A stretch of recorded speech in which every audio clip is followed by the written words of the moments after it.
Welcome to my little spot here. Today we're going to have a little chat with Jessica Sowards and her new book. Don't go away, come back.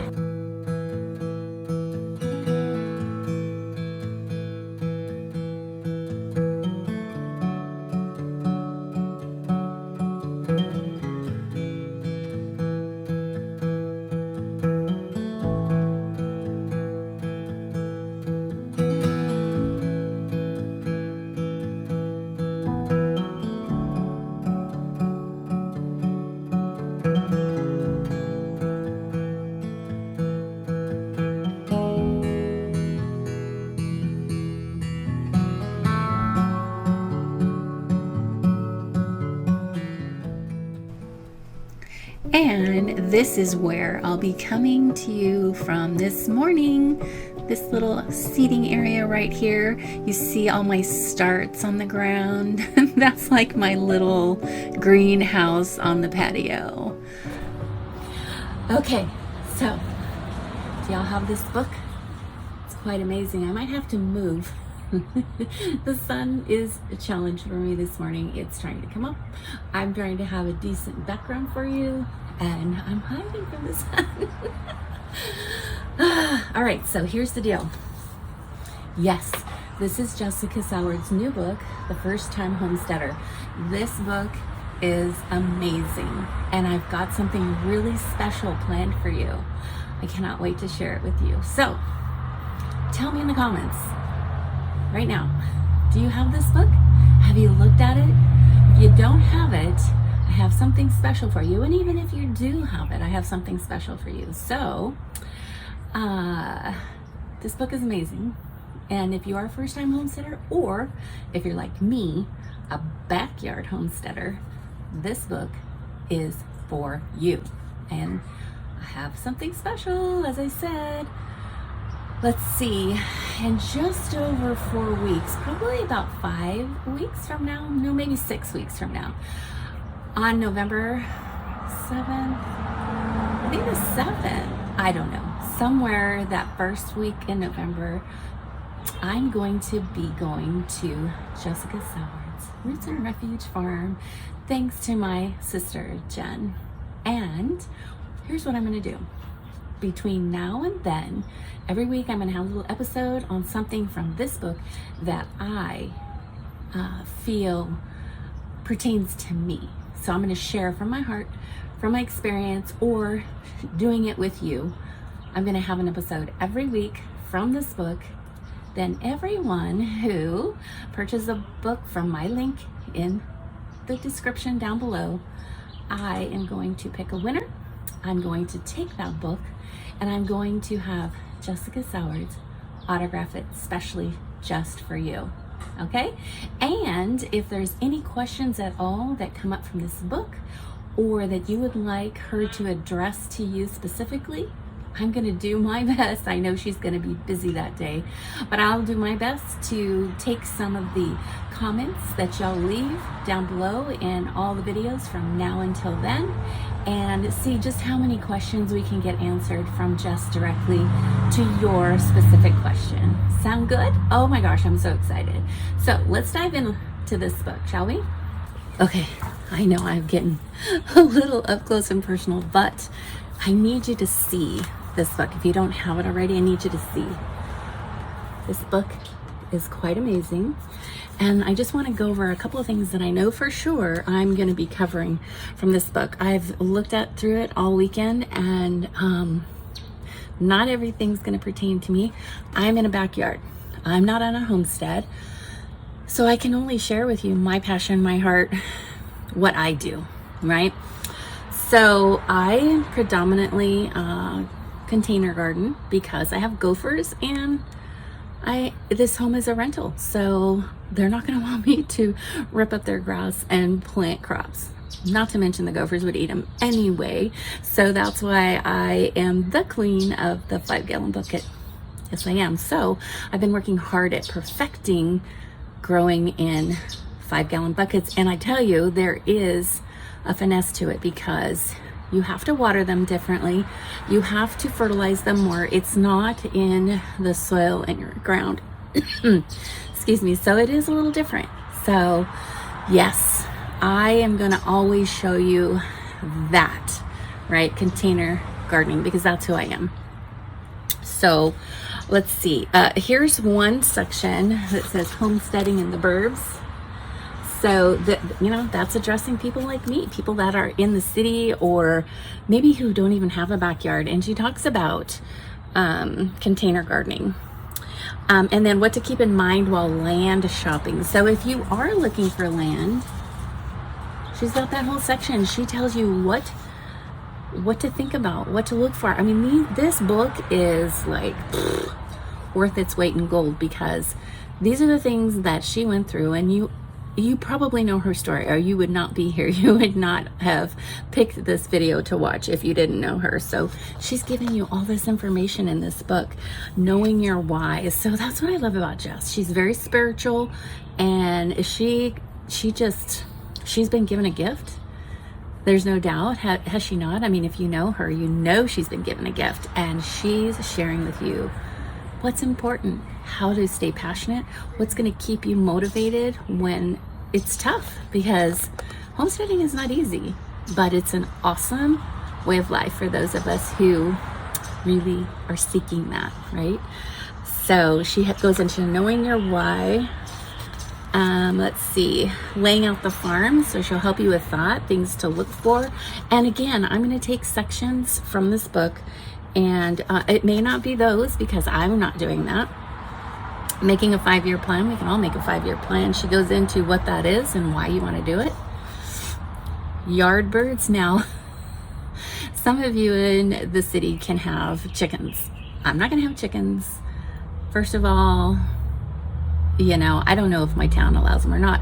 From what I understand, most of them will let you have a certain number, never a rooster. So, I mean, I probably could, but I'm not going there. Not until I'm on a piece of dirt that's mine. But I'm 60. So even if my hubby and I end up on a piece of land, I will still be a backyard homesteader, because I'm 60. I'm not going to have a big, large garden. I will have what I consider, what I have now, a backyard homestead. But Clifford's house, if you don't know that story, I'll put a link to the press release. It's a future press release of Clifford's house, and you'll see what my motivation is. Clifford's house will be a homestead, so I will be helping in developing it, but I won't be running it day to day. Many younger people than I will be running the homestead. All right, moving on. So she goes into yard birds, chickens, and all of that. And gosh, you know, this photography, you know how she did many of these herself. You know, she's a great photographer anyway. But that is awesome. She goes into the chicken breeds. So there are, you know, why not take information from somebody who's been through it all already? She talks about roosters. I don't like roosters. I haven't met a rooster I like yet. I suppose there are some out there. She talks about a home for the flock. So, you know, how are you going to house your chickens? Are you going to have them in chicken tractors and move them around your land like Justin Rhodes does, or a permanent build? She goes into that. Okay, now you know chickens are great for your gardens and the soil. She has this one here that says, poop is money. So yeah, the chickens can do great for your garden. They can scratch it and poop and all that good stuff. She goes into eggs and what breeds and, you know, why you would want them. Ducks, turkeys, all of the birds. She goes into that. Meat in the freezer. Now here's the other thing. You know, I'm not going to have meat on my land, so I won't be personally butchering my own. However, there are ways to know who is growing the meat and purchase from them. Yeah, and fill your freezer. So there are ways. There are ways to do it, and she goes into all that here. Because you know what? Our food source, if you're watching this again, you know our food source is horrible. horrible. She goes into feed sourcing, so sourcing feed for your animals. She talks about industrial meat, which is great. It's great to know all this and just, have knowledge behind our belief system, right? She goes into, I don't remember where it's out in this book, but it's somewhere in this book. She also goes into, raising, people asking, why do you raise these animals just to kill them? So she goes into all of that because, it's not easy. It's a new way of thinking. And honestly, I feel that it's better for the animal for you to raise them and butcher them in the ways that, Justin Rhodes is the one, and Joel Salatin, they just really care about that bird. They respect the bird or cow or whatever it is. And they never know. They never suffer. There's never fear. It's done in such a manner that they just never know. So that's the way to do it. Be respectful and take good care of them. She goes into pigs. Of course, she has Manzolitas because she had all those, but she has other kinds of pigs too. Cattle, she talks about raising beef, fencing, housing, all the stuff. This book is just amazing, you guys. You gotta have it. If you haven't bought it yet, you gotta get it. Veterinary care, butchering at home versus outsourcing that. She goes into that. On their old homestead, they actually had that gentleman, I don't know their names, but they came out and, because they had Mangalitsa, so the cuts and what they do are much different than just a normal old pig. She talks about a home dairy. Again, I'm not going to have a cow. I think it'd be fun, but we'll do that at Clifford's house. But maybe you want to have a dairy. It's a lot of work. It's a huge commitment. You milk them twice a day. You got to make sure the calf's off the mom, all the stuff. So it's a lot of work. I'm too old. I know that I will not have the energy for all of that, so it won't be me. She goes into her milking room. She has a fabulous milking room. I know you've seen it. I'm sure you have. She talks about all this stuff: breeding, feeding, birthing on your farm. Yep. What breeds of dairy goats. And she's very into mixing breeds to pull the best out of both, which I think is quite fabulous, to be quite honest with you. Let's see, what else can I share with you real quick here? Let's see. I've been on here 12 minutes, so let's see what else we got. Look at this. Is that not the best picture ever? Seeing Jess happy with her cow. She wanted a cow for a long time. Y'all may see her and say, oh, she has everything. Well, she didn't always. Do you know her story? Do you know she had a chicken coop that got repossessed? Yes. A2 milk, she goes into that, which is quite interesting. And then this one, the Homestead garden now. That is more up my alley. And ooh, look at these pictures. Such fabulous pictures. Oh, and is this Ben? It's not Ben. I'm not sure which one that is. Look at that. Just great pictures. Awesome. She talks about bare roots, because I don't know a whole lot about that, but that's for trees. And that's interesting. I couldn't have trees right now unless I grew them in containers. And I just don't think that makes a whole lot of sense. She goes into perennial gardening, annual gardening, all of that stuff. Of course, starts, succession seeding, year-round growing, all of the stuff, building your soil. Now, soil in 5-gallon buckets is really important as well, because actually, I'm going to be having a worm farm, but I'm going to be cultivating worm castings because it's not hard. And worm castings are great for your soil, especially in your containers. I use them now. I just buy them. So we'll be doing that. I'll be sharing that someday, but not now, not out of this book. There's not worm castings, and she didn't talk about that in this one. It's a whole course. Bees, there's a whole section on bees. I'm not a bee person. I like feeding them in terms of, I have flowers in my garden, both winter, fall, winter, and spring, summer. I always have flowers. I grow sunflowers as long as they'll grow, until they just say, nope, not anymore, Priscilla. So there's a ton, this whole section on bees. I have no infatuation whatsoever with bees. I have a friend, I'll put her link down below, Kimmy. She is new to farming and the country. Her channel is called Waking Up Country. I'll put her link down here. It'll be fun to watch her. She's so precious, and you can tell she really enjoys it. It doesn't even like inspire me one bit. Of course, I can't have honey. I don't know, the sugar in honey affects my blood sugar, so I can't have it. So there's no passion there for me.